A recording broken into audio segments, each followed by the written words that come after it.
The call came while my daughter lay in a hospital bed, her face swollen, her ribs bruised, her spirit fractured. His father's voice bled through the line, rich, venomous. "Your daughter's blood deserves this. She was just a plaything." He hung up before I could answer. I sat there in silence, phone still pressed to my ear. Rage should have erupted, but rage is a fire, and fire blinds. I'd spent 22 years behind a scope, learning patience sharper than bullets. My daughter's fiance, billionaire's son, protected by money, shielded by his father's reach. The doctor said she'd heal, but I knew wounds don't vanish. They echo, they scar. That night, I sharpened my silence into a weapon. And when I slipped past the gates of their $40 million fortress, I felt the weight of 22 years of training settle into my bones like a second skin. By dawn, 15 bodyguards were gone. The fiancé was gone. Lesson 1, I whispered into the empty halls, pain teaches better than privilege.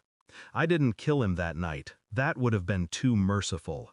I watched him crawl, trembling, broken. A boy who thought wealth made him untouchable. I had stripped him of his shield in hours. But the betrayal wasn't just his violence, it was hers, my daughter's silence. She'd known. The bruises weren't new. I saw it in her hesitation, the way she clutched her hands when I asked questions. She had hidden it from me. Out of love? Out of fear? Or because she thought he'd change? That truth cut deeper than his fists ever could. I had trained men to endure torture, to resist interrogation, to hold their secrets until their last breath. And my own daughter had carried her pain quietly, as if she didn't trust me enough to see it. It was betrayal by omission, by love warped into secrecy. The fiancé was just the surface wound. The infection ran deeper. I began peeling back their world layer by layer. His father's empire, offshore accounts, hidden bribes, names of judges, officers, and politicians buried in coded ledgers.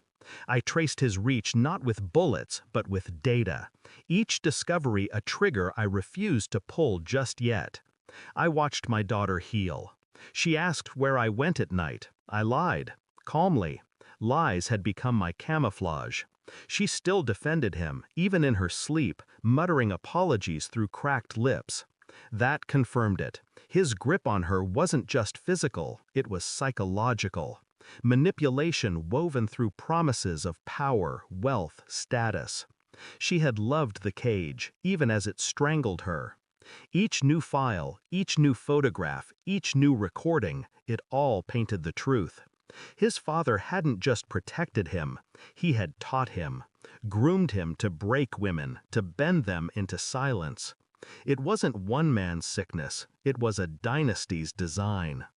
The final piece came from an old contact, medical records from other women, sealed settlements, NDA after NDA, all tied to the son, all buried with his father's money.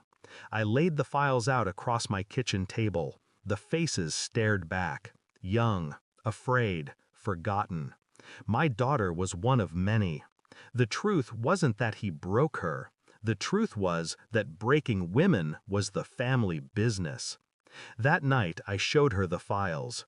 She stared, silent, tears carving tracks through her bruises. "He promised me I was different," she whispered. I said nothing. My silence was colder than any answer. She understood. I didn't storm the billionaire's mansion again. I didn't need to.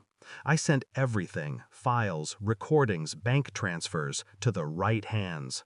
Journalists hungry for blood, prosecutors tired of leashes, rivals waiting for weakness. And then I called his father. "You built an empire on silence," I told him, my voice steady, empty. "I built a career on patience. Guess which one lasts longer?" For the first time, he had no words, just breath caught in his throat, realization strangling him. The next morning, headlines tore his family apart. His son's face splashed across every screen. The fortress became a cage. The empire bled. and I hadn't fired a single shot. My daughter still wakes at night, sometimes gasping, sometimes silent. Healing isn't linear. I don't expect it to be. She doesn't ask what I did. She doesn't need to. The silence between us is different now. No longer secrecy, but understanding. The billionaire's empire burns slowly, piece by piece. Every week, another revelation, another betrayal unearthed. He built a kingdom on lies. I dismantled it with truth. I spent years teaching men to shoot from a mile away, to end lives with precision. But I've learned the slowest weapon is the deadliest. And as I watch my daughter sleep, safe, unbroken now, I know I was right not to kill him. Some wounds heal, some don't. But the ones I inflict are designed never to close. Thanks for watching. Don't forget to like, share, and comment. Subscribe now to Cheating Stories Insight World for more amazing stories.